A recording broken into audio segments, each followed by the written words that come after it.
अस्सलाम वालेकुम, क्या हाल चाल। उम्मीद करते हैं कि आप खैरियत से होंगे और हमारी दुआ है कि आप हमेशा खुश रहें, हंसते और मुस्कुराते रहें और इसी तरह हमें अपना प्यार दिखाते रहें। बिल्कुल जी। मेरा नाम मौजम अली, मैं हूं तारिक महमूद। मैं मोहम्मद यूसुफ। तो आज हम जिस वीडियो पर रिएक्ट करने जा रहे हैं, वीडियो का टाइटल है 100 CFTV मेजर गौरव आर्या। तो ये जी जो बाइडेन ने जो बोला था कि पाकिस्तान जो है वो दुनिया की सबसे खतरनाक नेशन है, उसके ऊपर पहले ऑलरेडी वर्ल्ड फेयर की वीडियो कर चुके हैं। ये मेजर साहब की वीडियो बड़ी रिकमेंडेड वीडियो है। वीडियो देखेंगे और अपना बयान कर देंगे। काउंट करते हैं, 1 2 3 वीडियो स्टार्ट।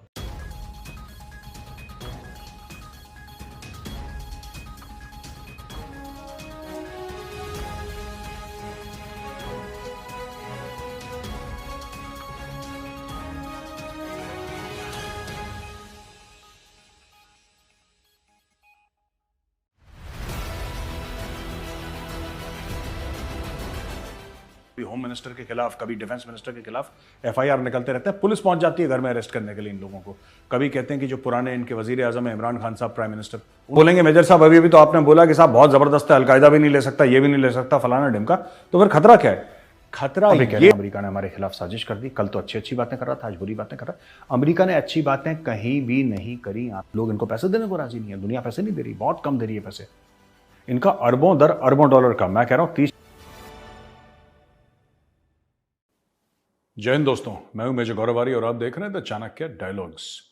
और इसके पहले कि मैं पूरा वीडियो आपको दिखाऊं, मेरी आपसे रिक्वेस्ट है, दरखास्त है, गुजारिश है कि इस वीडियो को लाइक करिए और हमारे चैनल को सब्सक्राइब करना मत भूलिएगा, बेल आइकन की घंटी जरूर दबाएं। तो दोस्तों, हाल ही में जो बाइडेन है अमेरिका के राष्ट्रपति, उन्होंने पाकिस्तान के बारे में ऐसी बात कह दी कि पाकिस्तानी मीडिया, पाकिस्तानी सियासतदान, जो पॉलिटिशियंस हैं वहां पे पूरी 22-23 करोड़ की जनता में आग सी लग गई। वो पुराना गाना है ना कि सीने में जलन आंखों में तूफान सा क्यों है। तो बाइडेन ने ऐसी बात कर दी कि सीने में जलन भी हो गई या आंखों में तूफान भी हो गया। और वो हुआ कैसे, इसके पीछे राज क्या है? तो दोस्तों, राज ये है कि and what I think is may be one of the most dangerous Nations in the world, Pakistan, nuclear weapons without any cohesion. यानी कि पाकिस्तान को जो बाइडेन ने करार कर दिया या करार दे दिया, दुनिया के जो सबसे ज्यादा खतरनाक देश हैं उनमें से एक है पाकिस्तान। और ये बोल दिया कि साहब उनके जो न्यूक्लियर वेपन्स हैं उनमें कोहेजन नहीं है। यानी कि वो जो जुड़त होती है, जो एक सिस्टम होता है कि सब लोग एक साथ पूरे सिस्टम मिल के रहे या जुड़ के रहे, कोहेसिवली रहे, वो नहीं है पाकिस्तान में। अच्छा, ये कोई नई बात नहीं बोली जो बाइडेन ने। अगर जिसको भी ऐसा लगता है कि नई बात बोली हो जो बाइडेन ने, ऐसी बात नहीं है। ये अमेरिका की स्टेटेड पॉलिसी रही और अमेरिका डे 1 से यही बोलता आ रहा है कि इनके जो न्यूक्लियर वेपन्स हैं ये कल किसी गलत बंदे के हाथ लगेंगे। और मैं आपको बताता हूं इसके पीछे कहानी है। जब अब्दुल कदीर खान, जो father of Pakistan nuclear bomb है, जब उसने बनाया तो क्या ये चोरी वोरी करके बनाया था इन लोगों ने? इतना दिमाग था नहीं किसी के कि एक्चुअली न्यूक्लियर वेपन बनाते या वो टेक्नोलॉजी रेप्लिकेट भी करते, उसके लिए भी दिमाग चाहिए। तो प्रोलिफरेशन के चक्कर में पाकिस्तान फंस गया हर जगह। और खुद पाकिस्तान ने अपने father of the nuclear bomb को या फादर ऑफ एटम बॉम्ब को जेल में डाला। परवेज मुशर्रफ ने उसको जेल में ठोक दिया। और जब उसकी डेथ हुई उस इंसान की, डॉक्टर अब्दुल कदीर खान की, तो उसकी फ्यूनरल में इमरान खान ने गया और बड़े बड़े इनके जो लोग थे वो नहीं गए। They did not go to his funeral. उनको भी लगा कि यार ये आदमी विलन है, हीरो नहीं है। तो ये इनको पता था, पाकिस्तानी जो क्रीम है उसको भी पता था कि ये जो आदमी है अब्दुल कदीर खान, इसने चोरी करके न्यूक्लियर वेपन हमारे बनाए हैं। पूरा चोरी का माल है पाकिस्तान का, थेफ्ट का माल है ये। और सबसे बड़ी बात, दूसरे लोगों को भी खुद पर्सनल जेब में पैसे डाले हैं अब्दुल कदीर खान ने, और कुछ खास अलग अलग मुख्तलिफ जनरल्स की जेब में पैसे गए हैं। और नॉर्थ कोरिया, फलाना ढिमका, जिसको भी बेचा होगा तो उसको भी बेचा होगा, इसलिए उसको जेल के अंदर डाल दिया। अब बात यह हो जाती है दोस्तों कि पाकिस्तान के न्यूक्लियर वेपन्स प्रोग्राम के बारे में जो बाइडेन ने ऐसा क्यों बोला, और असली में खतरा क्या है। अगर हम खतरे की बात करें तो खतरा क्या है पाकिस्तान के न्यूक्लियर वेपन? भारत के पास भी हैं, इजराइल के पास भी हैं, अमेरिका के पास भी हैं, फ्रांस के पास भी हैं, इंग्लैंड के पास भी हैं, रशिया के पास भी हैं, चाइना के पास भी हैं। अरे भाई, हैं तो सभी के पास। नॉर्थ कोरिया के पास भी हैं। ईरान बनाने की कोशिश कर रहा है, उसके पास नहीं है, कोशिश कर रहा है ईरान। तो पाकिस्तान ही क्यों? ऐसा क्यों लगता है दुनिया को कि पाकिस्तान के हथियार आतंकवादियों के हाथ लग जाएंगे? मैं आपको बताता हूं जो दुनिया का बयान है और फिर मेरा खुद का एनालिसिस। दोस्तों, ऐसा है कि दुनिया को ऐसा लगता है कि तालिबान बगल में है और पाकिस्तान खुद अनस्टेबल है। ये मुल्क स्टेबल तो है नहीं। कभी कोई दंदनाता रहता है, कभी इमरान खान बोलता था इसको निपटा दो, इसको मार दो, कभी होम मिनिस्टर के खिलाफ, कभी डिफेंस मिनिस्टर के खिलाफ एफआईआर निकलते रहते हैं, पुलिस पहुंच जाती है घर में अरेस्ट करने के लिए इन लोगों को। कभी कहते हैं कि जो पुराने इनके वजीर आजम है इमरान खान साहब, प्राइम मिनिस्टर, उनको अरेस्ट करो, कभी वो कहता है कि नहीं आज के प्राइम मिनिस्टर को अरेस्ट करो। तो पाकिस्तान तो पूरा सर्कस है। जाहिर सी बात है, बंदर के हाथ में आपने उस्तरा दे दिया तो दुनिया तो डरेगी यार। आप इसमें दुनिया को या अमेरिका को ब्लेम नहीं कर सकते। एक बंदर के हाथ में आपने उस्तरा दे दिया, अब वो दाढ़ी तो बनाएगा नहीं, वो गर्दनें काटेगा लोगों की। इसलिए दुनिया डरती है, थोड़ी सी सहमती है पाकिस्तान को। यार पाकिस्तान गैर जिम्मेदार मुल्क है। अब मैं आपको बताता हूं क्यों।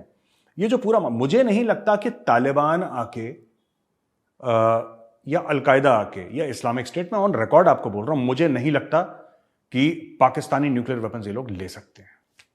मुझे नहीं लगता ये प्रॉब्लम है कि तालिबान आ जाए अफगानिस्तान से या तहरीक तालिबान पाकिस्तान आ जाए ट्राइबल एरियाज से, फ्रंटियर एरिया से, या फिर अलकायदा आ जाए। ये आके, क्योंकि पाकिस्तानी आर्मी ने बहुत पैसा खर्च करा है और बहुत एक सिस्टम लगा रखा है कि न्यूक्लियर वेपन चोरी करना, गलत हाथों में पड़ना बहुत मुश्किल है, मतलब नामुमकिन ही समझ लीजिए ये बात है। लेकिन फिर भी बड़ी प्रॉब्लम है।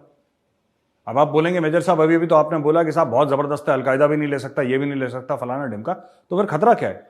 खतरा यह है कि आप और मैं और सारी दुनिया यह समझती है कि अलकायदा एक ऑर्गेनाइजेशन है। आप और मैं यह समझते हैं कि अलकायदा जो है या इस्लामिक स्टेट है, आइसिस जिसको दाइश भी कहते हैं, वो एक ऑर्गेनाइजेशन है। नहीं, वो एक जहनियत है। वो यहां की बीमारी है, वो यहां की बीमारी है, दिमाग की बीमारी है। डर असली यह होना चाहिए कि पाकिस्तानी फौज जो कि खुद न्यूक्लियर वेपन्स को गार्ड कर रही है, खुद न्यूक्लियर वेपन्स की जो एटमी हथियार हैं उनकी देखभाल कर रही है, यह पता लगाना चाहिए कि पाकिस्तान आर्मी, नेवी और एयरफोर्स के अंदर कितने लोग हैं जो कि अलकायदा के मेंबर हैं। बाहर से आने की जरूरत नहीं है। अलकायदा पाकिस्तानी फौज के अंदर है, तालिबान पाकिस्तानी फौज के अंदर है, इस्लामिक स्टेट यानी कि दाइश पाकिस्तानी फौज के अंदर है। असली खतरा यह है, बाहर से कोई नहीं आ रहा, ये बाहर से आने भी नहीं देंगे। इन्होंने अपनी जान झोंक दी उसके अंदर कि बाहर से कोई आ जाए, लेकिन इनके लोग अंदर हैं। अगर किसी जनरल की जिम्मेदारी है वो न्यूक्लियर वेपन्स को सेफगार्ड करना, पाकिस्तान में कोई गारंटी नहीं है कि वो जो जनरल है वो अलकायदा का ना हो।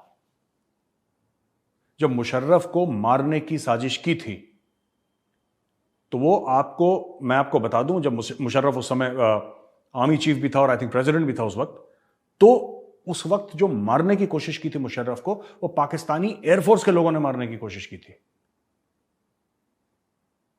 अब आप समझ लीजिए, पाकिस्तानी एयरफोर्स के लोगों ने बोला कि आर्मी चीफ और प्रेसिडेंट को उड़ा दो, और वो सर्विंग थे, ऐसा नहीं रिटायर्ड थे, वो सर्विंग थे, वर्दी पहने हुए थे।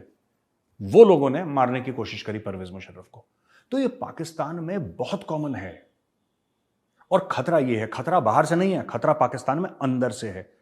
कौन सा जनरल, कौन सा ब्रिगेडियर, कौन सा कर्नल, कौन सा मेजर, कौन सा लेफ्टिनेंट, कौन सा सूबेदार, कौन सा हवलदार, कौन सा सिपाही अलकायदा का मेंबर निकले, हु नोज, कौन जानता है। वहां पे इतना इस्लामिक रेडिकलाइजेशन है, जिहाद विहाद, इतना पूरा ड्रामा कर रखा है पाकिस्तानी फौज ने कि कुछ भी हो सकता। खैर, डिमार्श एक दाग दिया पाकिस्तान ने, और जो आई थिंक डेविड ब्लूम साहब हैं उनके एम्बेसडर, जो American ambassador to Pakistan, if I am not mistaken, अगर नाम मैं गलत नहीं ले रहा, उनको बुला के बोला कि साहब ये बहुत गैर जिम्मेदार चीज़ है और ये ऐसा नहीं बोलना चाहिए था जो बाइडेन को, और हम इसको कंडेम करते हैं। अच्छा, ये मुझे बात समझ में नहीं आई। पाकिस्तान कह रहा है कि हम कंडेम करते हैं, उनके कंडेम करने से होगा क्या? और आज तक पाकिस्तान के कंडेम करने से हुआ क्या है? देखिए, बात यह है कि इनको जो बोलना था इन्होंने बोल दिया, और अमेरिका ने सही बोला। अच्छा, पाकिस्तानी ना बड़ी खुशियां मना रहे थे कुछ ही समय पहले कि अब तो पाकिस्तान और अमेरिका की यारी हो गई यार, दोस्ती हो गई। ओ, बाजवा साहब को क्या वेलकम दिया यार, क्या वेलकम दिया बाजवा साहब को। सोचिए, आगे 2 घोड़े, पीछे 2 घोड़े, बीच में 4 हाथी, क्या वेलकम दिया। गाजा था, बाजा था, वहां पे क्या नहीं था। तो पाकिस्तानी ना ऐसी टुच्ची चीजों को खुश रहते हैं। तो बोला साहब क्या बाजवा साहब को वेलकम दिया, मजा आ गया साहब, मजा आ गया। ऐसा वेलकम आज तक दुनिया में किसी को नहीं दिया, जब से अमेरिका बना है ऐसा बाजवा साहब को हमारे जनरल को वेलकम दिया। और ठीक है जी, वेरी गुड, आपके जनरल को वेलकम दिया। अरे साहब, पता है जर्मनी के फॉरेन मिनिस्टर ने कश्मीर का नाम ले दिया, अब तो इंडिया गया। पाकिस्तानियों में सबसे बड़ी प्रॉब्लम मैं आपको बताता हूं, ये बहुत जल्दी खुश हो जाते हैं और बहुत जल्दी डिप्रेस हो जाते हैं। ठहराव बिल्कुल भी नहीं है इस मुल्क में। पूरे मैंने बहुत कम ऐसे पाकिस्तानी देखे जिनमें ठहराव है। थोड़ी थोड़ी चीज में इनको डिप्रेशन हो जाता है। कोई इंडियन अगर कोई बड़ी कंपनी का सीईओ बन गया विदेश में तो इनको हाई डिप्रेशन। इनके यूट्यूबर निकल जाएंगे माइक लेके। आपको क्या लगता है इंडिया कहां खड़ा है, हम कहां खड़े हैं? स्टारबक्स का सीईओ भी इंडियन लग गया, इसका भी इंडियन लग गया, उसका भी इंडियन लग गया। ये छोटी चीज में डिप्रेशन। और किसी ने कश्मीर का नाम ले लिया, किसी गोरी चमड़ी वाले ने कश्मीर का नाम ले लिया तो भाई साहब पूरे मुल्क में मिठाइयां। इनको पता ही नहीं इनकी फॉरेन पॉलिसी क्या है। खैर, coming back to the point, बड़ी खुशियां मना रहे थे कि साहब ये है वो है, पाकिस्तान ने ये तीर मार दिया, कद्दू में भाला मार दिया, ऐसा कर दिया वैसा कर दिया। एंड में अमेरिका ने पूरा गुड़ गोबर कर दिया पाकिस्तान का। इस पूरी पॉलिसी में ये जो नेशनल सिक्योरिटी स्ट्रेटेजी है उसमें एक बार पाकिस्तान का नाम नहीं लिया। पिछले साल भी नहीं लिया था, खैर इस साल भी नहीं लिया। और फिर जो बाइडेन ये कहता है कि साहब ये तो सबसे अनसेफ, सबसे डेंजरस जगह है ये। तो दोस्तों, छोटी छोटी चीजें, हल्की हल्की हरकतें हैं। किसी फॉरेन मिनिस्टर ने जर्मनी के कुछ कह दिया कि कश्मीर का वैसे ही मामला सुलझना चाहिए जैसे यूनाइटेड नेशन सिक्योरिटी काउंसिल का रेजोल्यूशन है। पूरा पाकिस्तान पागल। अरे बिलावल ने, हमने दिखाई भी थी ना आपको हेडलाइन, चलिए आपको दोबारा दिखाते हैं। मेजर डिप्लोमेटिक सक्सेस देखिए। बिलावल को जो कल तक बॉटल से दूध पीता था उसको बना दिया आपने जयशंकर साहब के बराबर पाकिस्तानियों ने। ये तो इनकी अकल है। ये तो बोला कि नहीं, बिलावल बहुत बड़ा तीर मारता है यार। बिलावल इज बिलावल, उसने ये कर दिया, वो कर दिया, वो कर दिया। अभी जो अमेरिका ने अड़ंगी मारी और पाकिस्तान बिल्कुल दांत के बल अपने गिराए जमीन पे, अब इनको होश आया है। अब ये कह रहे हैं अमेरिका ने हमारे खिलाफ साजिश कर दी। कल तो अच्छी अच्छी बातें कर रहा था, आज बुरी बातें कर रहा है। अमेरिका ने अच्छी बातें कहीं भी नहीं करी आपके लिए। आप एक बात समझ लीजिए, मैं पाकिस्तानियों से यहां पर मुखातिब हूं, मेरे भाई बहन पाकिस्तानी जो देख रहे हैं, देखना एक बात ध्यान रखना। पहली बात तो यह, आपको बुरी लगेगी मेरी बात, मैं कड़वा बोलता हूं लेकिन मैं झूठ नहीं बोलता, ठीक है? अगर मेरे मुंह से कभी कोई गलत बात निकल गई हो तो मैं उसके लिए माफी चाहता हूं, लेकिन मैं झूठ नहीं बोलता। मैं आपको सच बात बता रहा हूं। दुनिया में आपको कोई पसंद नहीं करता। Nobody likes you, nobody likes you. China does not like you, Saudi Arabia does not like you. मुसलमान मुल्क हैं वो आपको पसंद नहीं करते। भारत तो खैर छोड़ दीजिए भारत की बात, अमेरिका आपको पसंद नहीं करता। कोई भी आपको पसंद नहीं करता। 1 रुपए का कोई प्यार नहीं करता आपसे। आपके मुल्क की इतनी बुरी क्रेडिबिलिटी है, सबसे आपने पैसे मांग रखे हैं। कल ही परसों शेख मोहम्मद बिन सलमान, जो कि क्राउन प्रिंस है सऊदी अरेबिया का, उसने $400 मिलियन दिए यूक्रेन को। $400 मिलियन यूक्रेन को दिए कि यूक्रेन की मदद हो जाए, ह्यूमैनिटेरियन असिस्टेंस। यूक्रेन को $400 मिलियन दिए, ठीक है? और इसको कुछ भी नहीं दिया पाकिस्तान को, बिल्कुल कुछ, चंद 2, 4, 5, 10 मिलियन दिए, मुश्किल से कुछ नहीं दिया इसको। पाकिस्तानी यूट्यूबर फिर बाजार में पहुंच गए माइक लेके कि हम कहां खड़े हैं, वो कहां खड़ा है, ये कहां खड़ा है। ये सभी ऐसे ही खड़े रहते हैं 24 घंटे। इस्लामिक बिरादरी मुल्क है, उसने तो इतना इसको दे दिया, इसको दे दिया, हमें क्यों नहीं दिया? तुम्हें दे दे के थक गए भाई लोग। कितना पैसा लोगे बार बार एक ही बंदे से? सऊदी अरेबिया से पता नहीं, बचपन से सऊदी अरेबिया से ले रहे हो, जब से पैदा हुआ तब सऊदी अरेबिया भी नहीं था ढंग से, आई थिंक, और वट एवर इट वॉज, जो भी टूटा फूटा था उस वक्त सऊदी अरेबिया, तब से पैसे ले रहे हो। तुमने फिलिस्तीनियों को नहीं छोड़ा, तुमने रूसियों को नहीं छोड़ा, अमेरिकन, किसी को नहीं। सबसे 2-2, 3-3 बार मांग के अब ये चौथी बार जा रहे हैं तो लोग मना कर रहे हैं इनको। इतना बड़ा प्राकृतिक, जिसको कहते हैं कि आपदा आई है पाकिस्तान के ऊपर, 4 करोड़ पाकिस्तानी नंगे आसमान के नीचे सो रहे हैं। बहुत बुरा हाल है, बहुत बुरा हाल है। लोग इनको पैसे देने को राजी नहीं है। दुनिया पैसे नहीं दे रही, बहुत कम दे रही है पैसे। इनका अरबों डॉलर का, मैं कह रहा हूं 30, 40, 50 अरब भी नहीं, इससे कहीं ज्यादा का नुकसान हुआ है पाकिस्तान में। आधी चाइना पाकिस्तान इकोनॉमिक कॉरिडोर पानी के नीचे आ गई। दुनिया मदद करने को तैयार ही नहीं है, क्योंकि इन्होंने दुनिया को इतना चूना लगाया है पाकिस्तानियों ने, इतना फ्रॉड करा है दुनिया के साथ।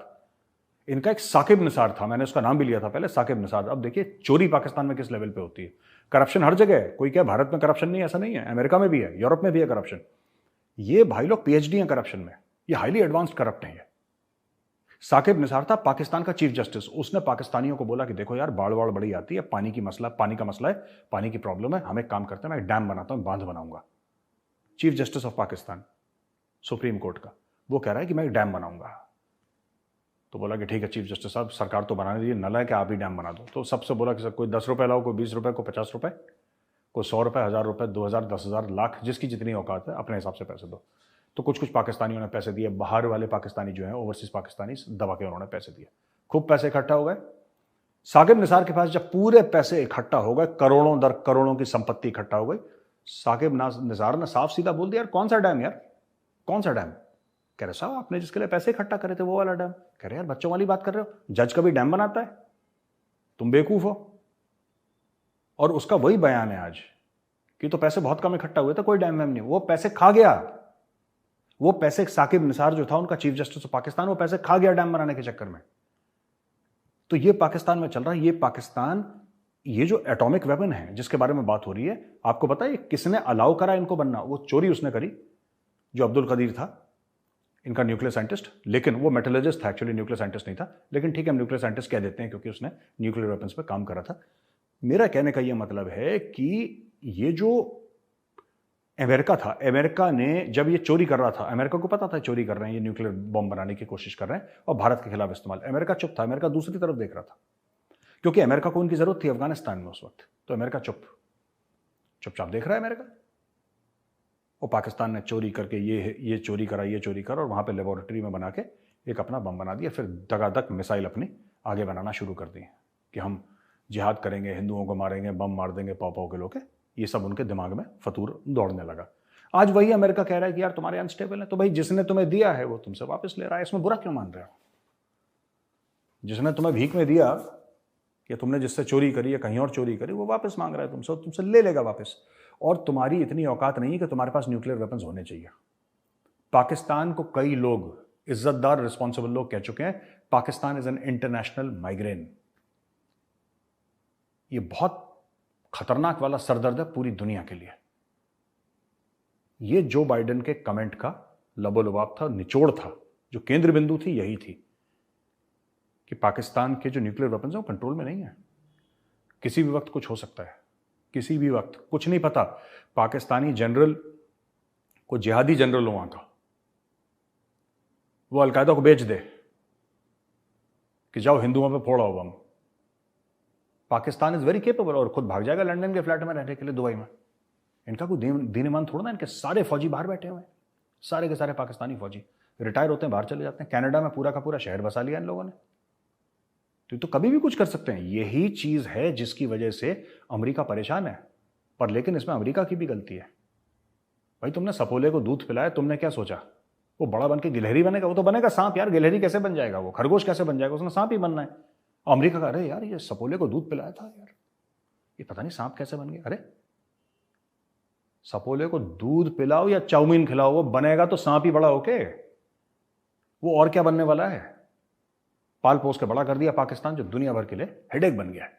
दोस्तों थोड़ी सी खबर मैं पाकिस्तान से हट के आईएमएफ के दे दूं। आईएमएफ का चीफ इकोनॉमिस्ट है और इसका नाम है पेरी ओलिवियर गॉरेनशॉस। मैं पता नहीं ठीक से इसका नाम प्रोनाउंस कर पा रहा हूं इस बेचारे का कि नहीं। नाम भी गरीब का ऐसा है कि आई डोंट नो।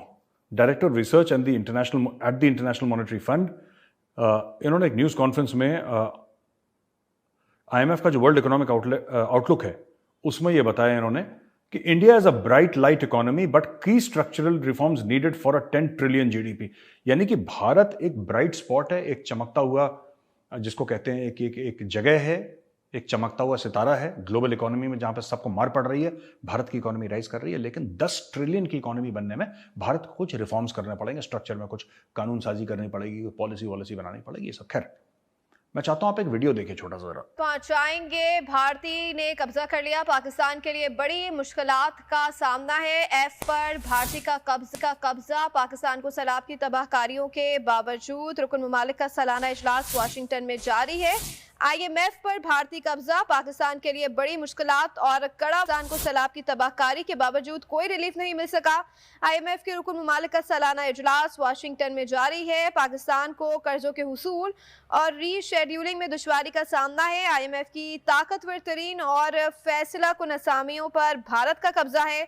आईएमएफ की नायब सरबराह गीता गोपीनाथ का ताल्लुक भारत से है। Director Asia Pacific Krishna Srinivasan का ताल्लुक भी भारत से है। आईएमएफ के एशिया पैसिफिक नायब डायरेक्टर भी भारतीय निकले हैं। नायब director Asia Pacific Sanjay P Pant भी भारतीय निजात है। आईएमएफ एशिया के माशी मामलात भारतीय नुमाइंदगान के सुपुर्द हैं। आईएमएफ में उमूमन इस तरह की तकर्रियां नहीं होती। सैलाब के हवाले से कर्ज रीशेड्यूलिंग मामला भी सुलझ नहीं सका। पाकिस्तान को मॉनेटरी पॉलिसीज में फिर से सख्त इकदाम की हिदायत। वज़ीर ख़जाना इसहाक डार वाशिंगटन में मौजूद मगर खबरों से गायब। मीडिया नुमाइंदगान को अब तक कोई खास ब्रीफिंग भी नहीं दी गई है। पाकिस्तान को कर्जों के उसूल में रुकावटों और सख्त शराइत का सामना करना पड़ रहा है।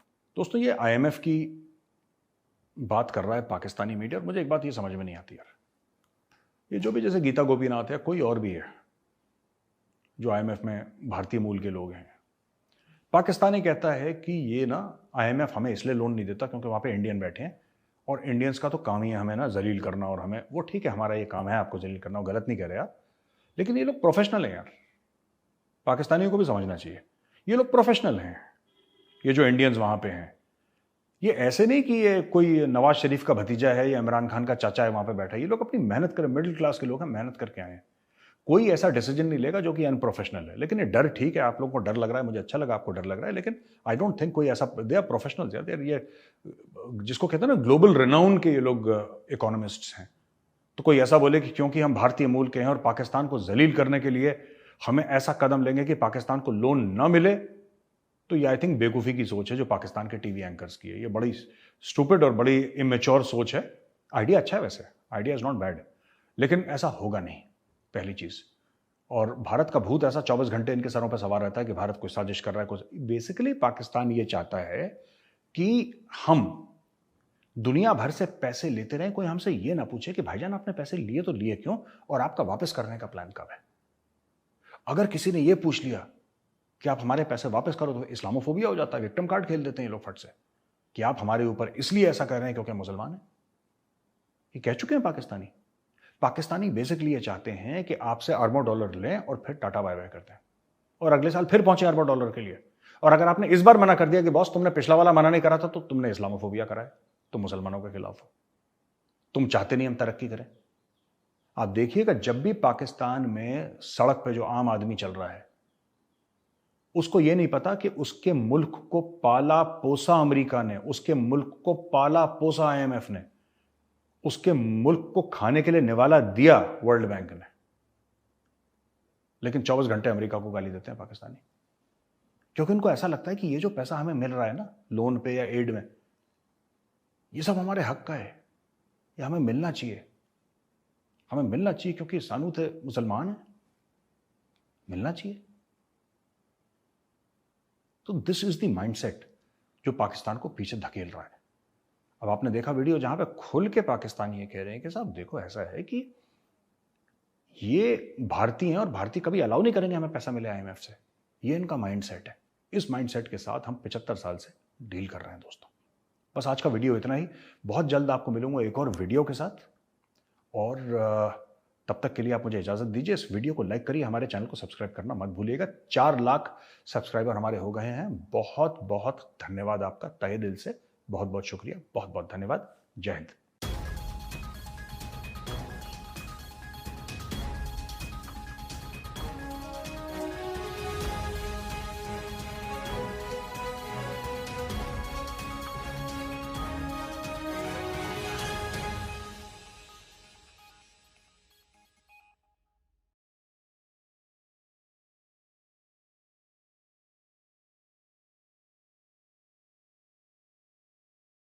चलें जी, वीडियो ख़त्म हो गई और मेजर साहब ने तो काफ़ी खरी खरी सुना दी। चोरी करके एटम बम चोरी करके बनाया या जिस तरह भी बनाया एटम बम बन गया। और बाकी इस बात का तो भाई दुख है हमें भी कि जिस तरह उनके साथ रवैया किया अब्दुल कदीर के खान के साथ, वो अच्छा नहीं था। कुछ गलतियां भी हैं, देखा जाए तो एक अखबार भी निकला था कि दुनिया का सबसे खतरनाक बंदा ये क्योंकि ये दूसरे कंट्री को टेक्नोलॉजी बेच रहे हैं। तो ये हिसाब से देखा जाए तो भाई साहब आपको भी पता है कि जो न्यूक्लियर वेपन है बहुत ही खतरनाक है। गलत हत्या जिसके भी चढ़ गया बिल्कुल जी, खतरनाक तो भाई साहब है ही। और जिस तरह अगर वो टेक्नोलॉजी बेच रहे थे तो फिर गवर्नमेंट का हक बनता था पाकिस्तान का कि ये दूसरों को ना बेचे, इसलिए उनको रोकथाम की। लेकिन एक इंटरव्यू में सुन रहा था उनका डॉक्टर कदीर खान का, तो वो बोल रहे थे कि मुझे ना दुनिया का ज़िंदगी का सबसे बड़ा जो दुख है ना पछतावा जो होता है वो इस बात का होता है कि मैंने इस कौम के लिए बम बनाया। वो इसलिए क्योंकि पाकिस्तान के कुछ लोग आज भी उनको महाजर कहते थे, क्योंकि वो इंडिया से आए थे ना, उनके जो वालिदैन थे या वो भी थे, वो इंडिया से माइग्रेट करके आए थे पाकिस्तान में। तो महाजर एक वर्ड है, दूसरा अरेबिक वर्ड है ना, महाजर एक अरेबिक वर्ड है जिसका मतलब है कि बंदा एक जगह से दूसरी हिजरत करके दूसरी जगह आया तो उसको महाजर बोलते हैं।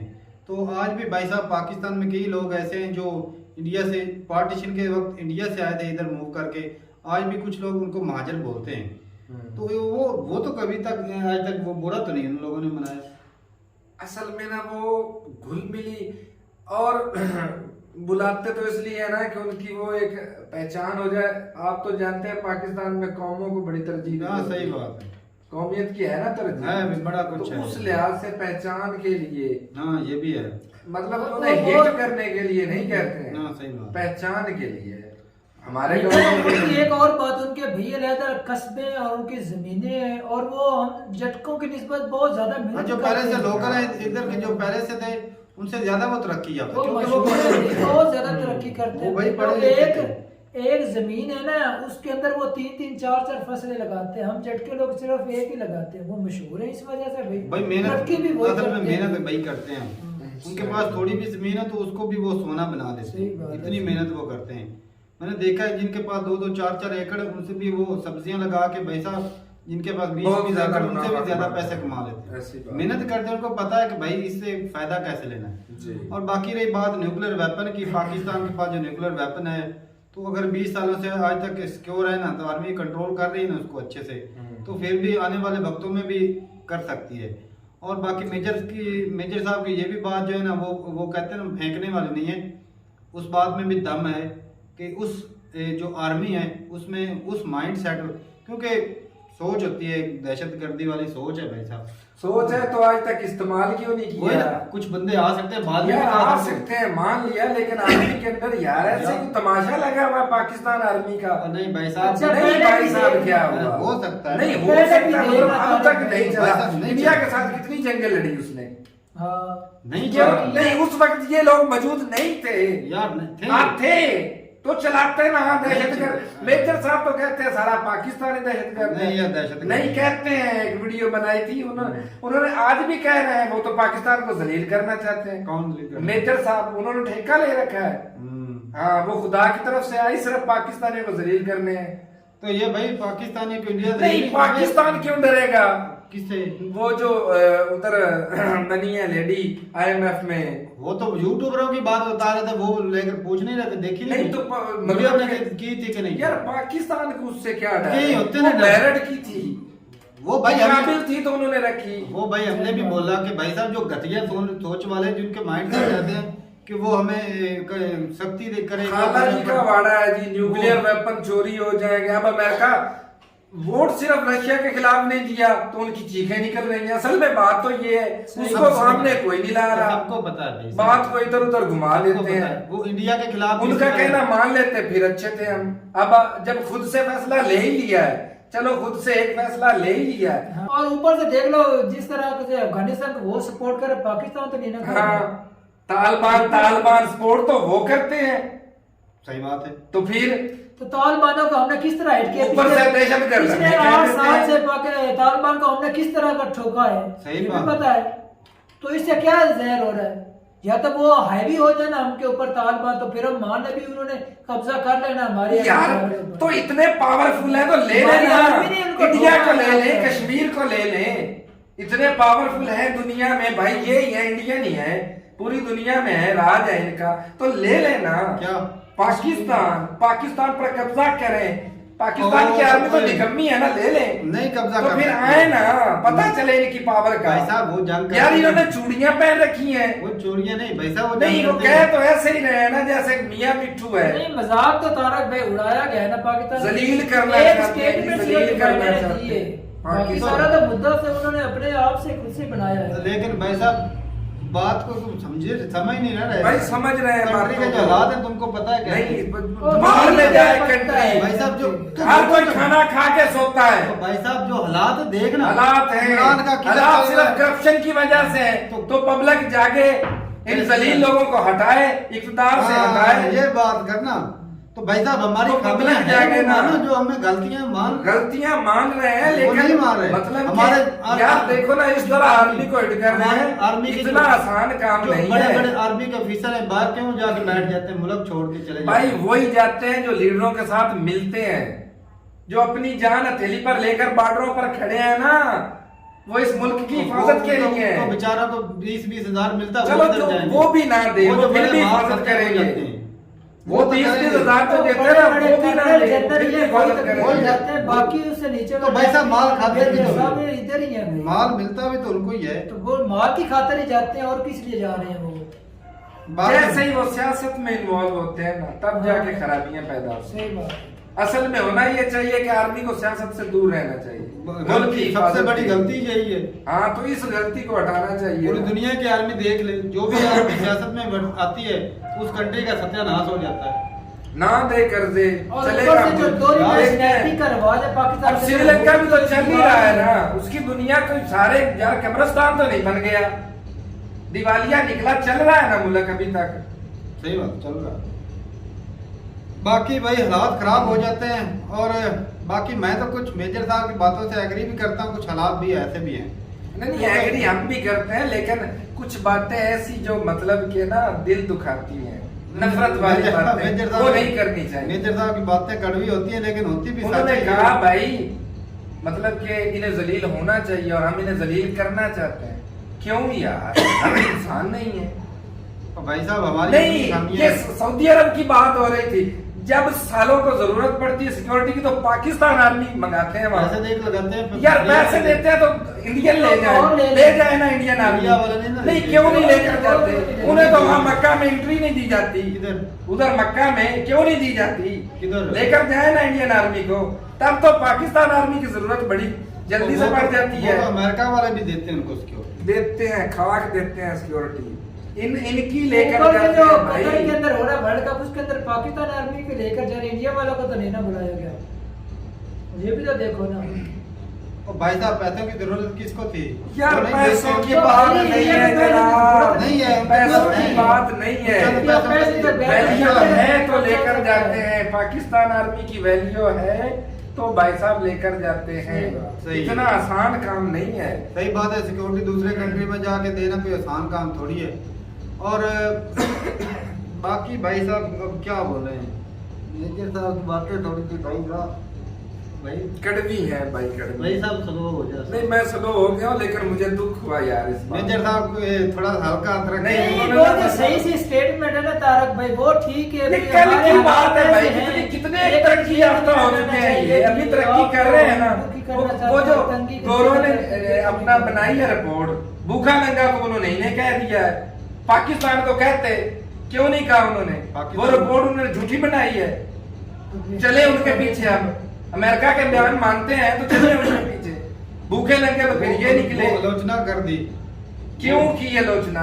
वो जी फिर सच बात तकलीफ देती है इस ना। तरह हमारी जो कंट्री है, हमारे हमारे लोगों ने, उन्होंने भी बोला है, बोला है। अवाम ने बोल दिया, हुक्मरानों ने बोल दिया, ये गलत उसने स्टेटमेंट दी है। वो तरक्की कर रहे हैं भाई, अच्छी बात है, हम भी करेंगे इंशाल्लाह। ऐसी तो कोई बात नहीं कि ऐसे ही चलता रहेगा। ये भी तो बहुत, मैं मेजर साहब की ये बात से एग्री करता हूँ कि भाई हर दफा मुंह उठा खान साहब आए, खान साहब आए, चलो माना करप्शन हुई उनके दौर में भी, हाँ। लेकिन मिली भगत तो हुकूमतें, ये बंदे जो उनकी पार्टी के थे वो तो साहब ही थे, कौन से वो नए लेकर आए।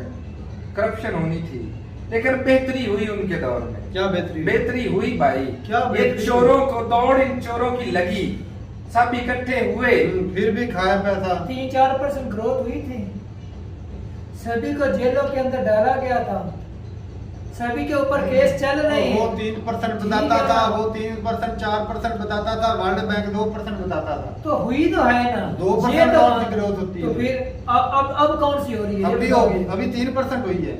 अब दोबारा से भी आ देख भी रहे गई तो है। आई है, जो इंडिया की 6% है, पाकिस्तान की भी हुई है ग्रोथ। 2 के 3% पाकिस्तान की भी हुई। लेकिन काफी बेहतरी थी इमरान खान के बाकी भाई दौर साहब में। मेजर साहब की ये बात सही है कि हर दफा मुंह उठा के चले जाते हैं भीख मांगने के लिए। तो बंदा सबसे असल में ना- बुरी बात ये है कि भाई इतनी दफा पैसा लिया, अमेरिका ने हमें पैसे कितने दिए, 40 मिलियन। नहीं तो चीफ ऑफ क्या यार ना, चीफ ऑफ आर्मी वो अमेरिका ने पैसे दिए हमें 40-50 बिलियन जो है रुपया दिया, उसका क्या गया? बस खाऊं पिलू हो जाते, फिर यार चले वो जाते हैं। हुक्मरानों का कसूर है, हमारी आम जनता को तो भाई वो आम जनता को थोड़ी बोल रहे हैं मेजर साहब। साकिब नसार जिनकी बात हो रही थी, डैम के लिए पैसे लिए उन्होंने, हाँ। हाँ तो कंफर्म है कि डैम नहीं बने? डैमों वो का जिस- काम जारी वो है। डैम किसके लिए बना? लोग वो गए- वो इमरान खान ने वो की। कैंसर कौन उसने सा नहीं डैम की। था? कालाबाग डैम की बात हुई थी। नहीं नहीं नहीं नहीं कालाबाग डैम भाई की साहब बात हुई थी। बैंकों में नहीं, आज वो भी डैम के लिए पैसे इकट्ठे किए गए, लेकिन साकब निसार ने उदया खुद मीर बोल दिया था बादशाह- कि ये पैसे उदया काम मीर इसलिए बादशाह हमने नहीं बना। वो 2 डैम थे। इस तरह की स्टेटमेंट आई थी साकब निसार। कालाबाग डैम की कोई बात नहीं हुई भाई, वो गलत तो हर साल जिस जहाँ पर इतनी तबाही होती वो बनाना था, तो जरूरी वो था तो या? असल में वहाँ के लोग जो जमींदार हैं वो नहीं ना बनने दे रहे, उनकी उनको जमीन ठंड पड़ गई भाई, डैम बन जाता। कौन सी ठंड पड़नी, मरे तो गरीब, हाँ सही बात है। उनको कौन सी ठंड पड़नी है? पानी है वापस चला जाएगा, उनकी जमीनें फिर आबाद हो जाएंगी। बाकी भाई साहब ये बात है कि अगर पाकिस्तान के आर्मी को जो इज्जत दी गई अमेरिका में, हम भी खुश हुए थे भाई साहब। जिस तरह एस जयशंकर को सही बात। उन्होंने वेलकम किया था, आप भी नहीं बड़े वो खुश नहीं हुए। करना चाहिए था, स्पेशल किया वीडियो- तब भी वीडियो- तकलीफ हो रही है। नहीं, वो- ना करते तो कहना था कि इनकी आर्मी की तो वैल्यू ही नहीं है। भाई वैल्यू नहीं है तो क्यों उन्होंने आनर की? तो वो तो भाई लालच था उनको, अपना चलो लालच था, आप बात तो उनकी वो नहीं लालच मानी, की उन्होंने वजह से ध्यान तो दे उन्होंने दिया। स्टेटमेंट दी है ना। और भाई साहब ये स्टेटमेंट हमारे लिए जिस तरह आप कहते हैं ना, कोई वो घंटा फर्क नहीं पड़ता। हाँ। हमको भी घंटा फर्क नहीं पड़ता। अमेरिका बोल दे ना कि पाकिस्तान न्यूक्लियर वेपन जो आतंकवादियों के थे चढ़ गए हैं, फिर भी घंटा फर्क नहीं पड़ना। भाई साहब बोलता रहे। अच्छा, कुछ नहीं, ऊपर इमरान खान ने बोल नहीं दिया कि उसने बोला है कि भाई साहब तुम चला चुके हो, हमने कभी चलाया भी नहीं है। हाँ। आप लोगों ने तो टेस्ट भी कर लिया, अगर हमारे पास है तो रहने से पड़ा ही है ना। तो अपनी सिक्योरिटी के लिए पाकिस्तान ने बनाया। खरी सुनाई ना खान साहब ने। अच्छा, मेजर साहब ने एक और बात की है, वो बोला कि जिसने आपको बनवाया है, जिसने आपको टेक्नोलॉजी या पैसे या छूट दिए, हाँ। अब वो दोबारा मांग रहा है, तो इसमें कौन सी हरज है? कौन सा उसने अमेरिका ने आंखें बंद की थी, लेकिन पैसा बनाया हमारा लगा, अपने टेक्नोलॉजी हमारी थी, भाई बनाया। भुट्टो साहब ने कहा था कि हम घास खा लेंगे। चाइना और सऊदी अरब ने पैसे दिए थे। भुट्टो के दौर में बना ना, चलो, अमेरिका ने तो घास नहीं ना खाएंगे, सपोर्ट की। लेकिन उसने तो सिर्फ एटम आंखें बम बंद जरूर की थी। बनाएंगे। ठीक है भाई साहब, बाकी आज वीडियो थोड़ी सी गर्मा गर्म हो गई थी, लेकिन मेजर साहब की बातें सच भी हैं। हाँ, लेकिन सच कुछ में बातें जी। ऐसी हैं जो भाई साहब वो एक तरफी हो जाती हैं। हाँ, एक तरफा नहीं ना, न्यूट्रल एक और तरफा बात नहीं। करते तो भाई वो अलग बात है। जिस तरह वर्ल्ड फेयर वाले प्रशांत धवन है, बिल्कुल वो बात जी, करते हैं बिल्कुल। न्यूट्रल होके। अब ऐसे ही जो बातें खामियां वो हम मानते हैं, ऐसे करने जो लग खामियां जाए वो हम मानते हैं। तो जब तक अल्लाह ना जलील करे, कौन होता है कोई किसी को जलील करने वाला?